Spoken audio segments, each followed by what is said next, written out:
It doesn't make sense to be in a relationship with someone if they don't value you the same way you value and respect them. Why? Why even bother being in a relationship? What does a person actually have to offer? Separate from the kitchen, separate from the bedroom. It's like there is more you are giving up in a relationship of yourself if you're not with the right person. And with the wrong person, they take control of that steering wheel and you no longer have access to steer and control your own life. Now you have someone else that's basically taking over, and they've hijacked your system. What you eat, what you do, who you spend time with. There's so many different things that happen when you're not in the right relationship with people. And I think about this now. What's the real reason that people get into relationships? What comes to my mind that didn't before was, it's something that I'm lacking in myself. Is it love? Is it attention? Is it approval? Is it acceptance? Is it, I don't want to be isolated. I don't want to be alone anymore.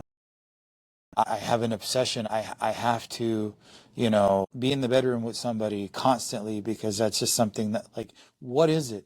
Because a lot of times getting in relationships, we're compensating externally with somebody else. But I will tell you this, if you get to a point in your life where you realize the value of being in a relationship with yourself first, to the point to where you can do things and completely be happy.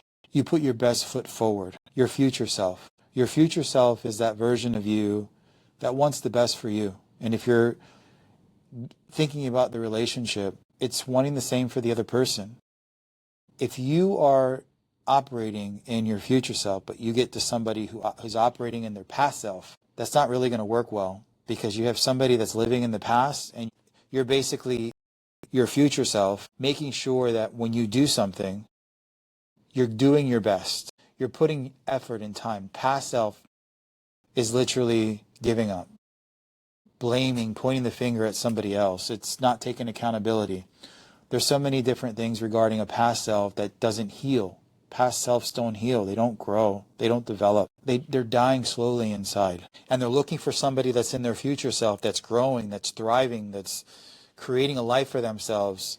And when you have a past self and a future self get together, this past self is dependent in getting their source of happiness from the future self person. This person could be in a great career.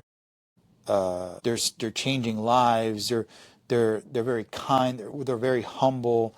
They're people that have a good mind, good body.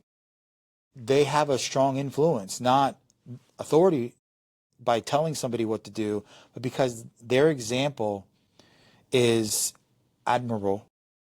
This individual that's in their past self, they want to be more like this person. So this is where you have the magnet of this past self person that's trying to figure things out, gravitate to somebody that's doing better for themselves. They have things put together. Nobody's perfect. The future self is still growing and developing.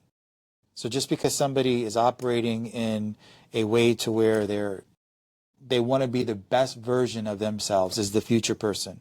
So every single moment and second, what can I do to become a better person? What can I do to build my character?